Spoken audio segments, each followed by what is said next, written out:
Thank you for being here today, and welcome to our Energy and Election Year event. I'm Jack Gerard, the President and CEO of the American Petroleum Institute. Now, today's event is one of many that the American Petroleum Institute will be holding throughout the year. Our design is to engage policymakers and voters in a conversation about our energy future. I'm sure this morning's panel will be of great interest to all of you, and I'm sure we'll get many insights from distinguished individuals who've been on the energy route or beat for many years now, particularly here in Washington. But a presidential election year is a good time for a comprehensive conversation about our policy direction and where we're going as a nation. And for just as the decision voters will make in November to determine the political outcome of the country, likewise the decision those leaders will make will determine the energy course of this nation for many years to come. The question facing America today is not whether we'll use more oil and natural gas. The question is where we will get it. We will use more of our own energy resources, but the question is, will we rely on others to get those energy resources? It is true that we will need energy of all types, more energy than we consume today. But let's be absolutely clear as we begin our conversation, and that is that according to the government's own projections, oil and natural gas will continue to supply most of the energy we use now and most of the energy we will use 3 to 4 decades from now. I believe we must acknowledge this energy reality and make the right choices for a bright energy future. A future with more jobs, with more economic growth, with more revenue to state, federal, local governments, but equally and most important, an issue that will be talked about by all running for public office is how do we create more energy security? How do we do this ourselves to supply the fuel our economy will demand? API has now launched a Vote for Energy campaign that I hope many of you have already seen to bring these choices into the wider public debate this year. We've already held events in Illinois and in Michigan. We've scheduled events in places like Pennsylvania, Ohio, Missouri, and West Virginia, and elsewhere as the year goes on. We're trying to encourage a robust dialogue on our energy future, much like the one we'll have here today. A vote for energy is not a vote for a person, it's not a vote for a political party, and it's not a vote for a political philosophy.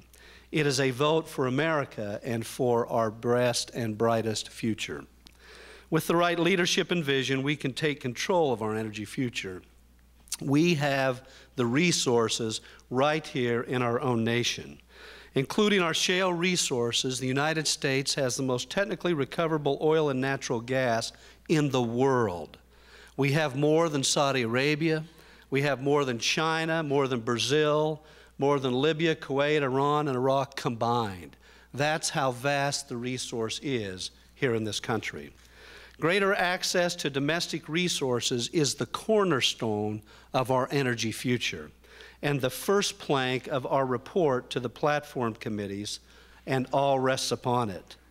Developing our onshore and offshore resources, including Alaska, and strengthening our energy partnership with Canada could mean an additional 1.4 million American jobs by 2030. 1 million of those jobs could be created in the next 7 years. That's in addition to the 9.2 million American jobs the oil and natural gas industry supports today. That's good news for American workers, and it's good news for our government. Pro-development energy policies could return over $803 billion in government revenue by 2030. Safely accessing more of our country's own resources, using our own workers to develop these resources, would mean more money from industry to government through royalties, leases, bonus bids, and corporate taxes. Right now, the oil and natural gas contribution to the federal treasury exceeds $86 million a day. Let me repeat that. We pay $86 million a day to the federal treasury.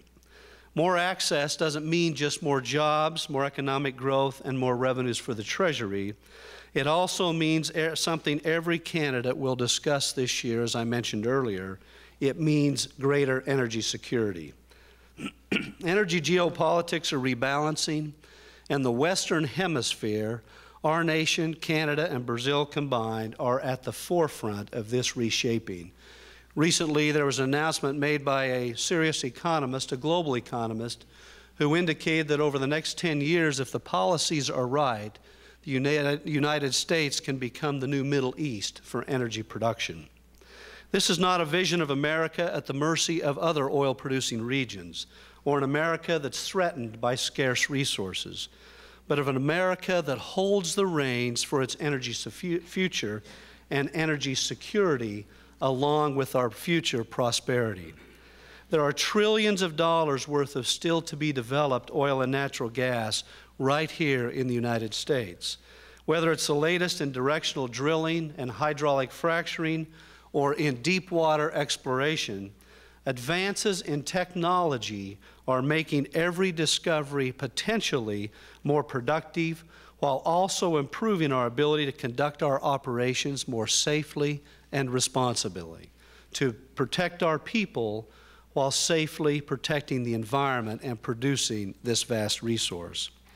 But a common-sense regulatory structure is necessary to support and encourage this development, rather than one that imposes excessive and duplicative rules that provide no true added benefit. This is the second plank of our platform report. I think you've all been distributed a copy of our report today at your seat, a report that we will share with both Republican and Democrat platform committees as part of this vision we're talking about for our energy future.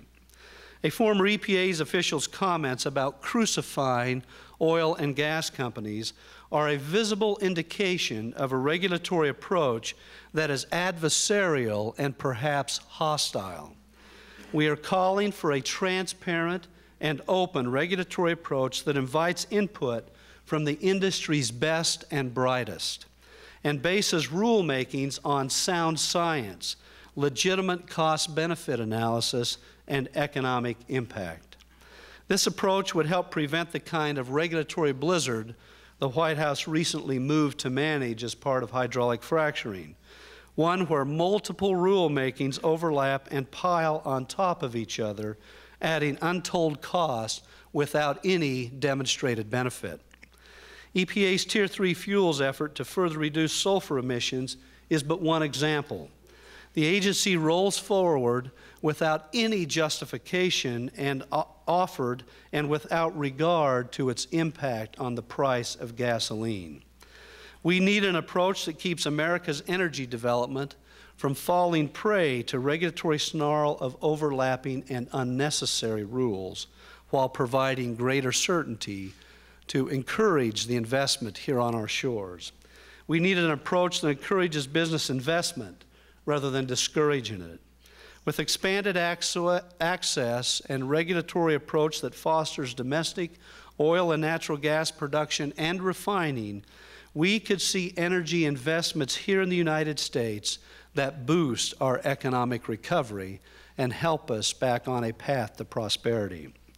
The oil and natural gas industry has been a bright spot in our troubled economy, accounting for 3% of all the jobs created since 2009, while spurring American manufacturing and revitalizing our local communities. Through a more efficient and timely permitting process, the third plank of our platform that you've received today, we can develop and refine domestic supplies of oil and gas to the highest standards, creating homegrown energy ready to work for America's businesses and for our families. Now this vision is threatened by those who want to restrain oil and natural gas development or keep these vital resources well beyond our reach. They favor only certain resources and particular investments. They applaud only some of our abundant energy supply.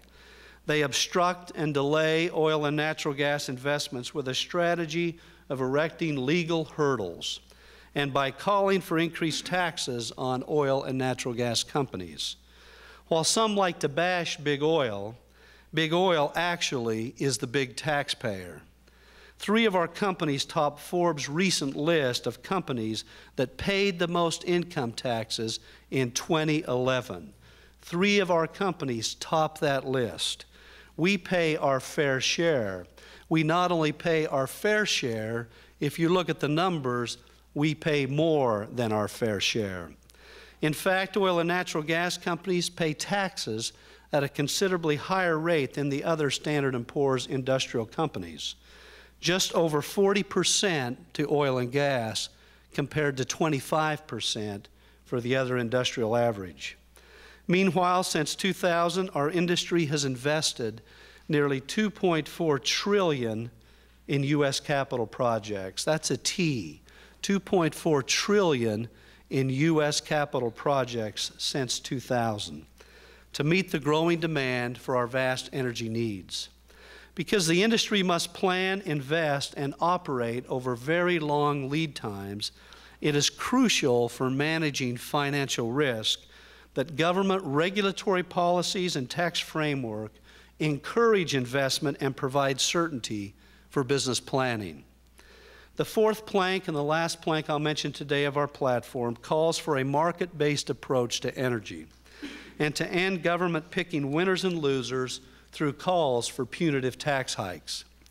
Higher taxes could make some energy investments too costly to pursue, put upward pressure on energy prices, and undermine the savings and retirement plans of millions of Americans who are the true owners of big oil.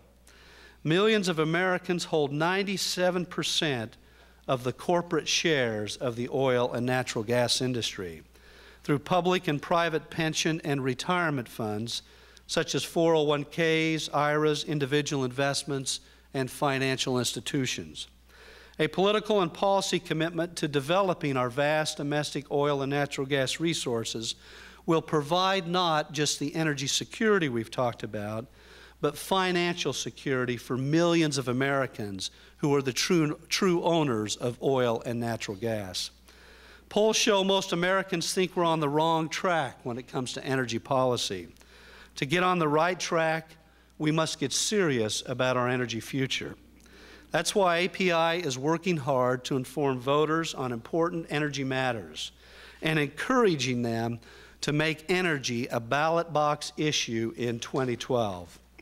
Through our Vote for Energy campaign, we believe we have outlined a vision for our energy future, where people and the economy benefit with hundreds of thousands of new jobs created, increased investment right here on our own soil, and billions in new revenues for government while bolstering our national security.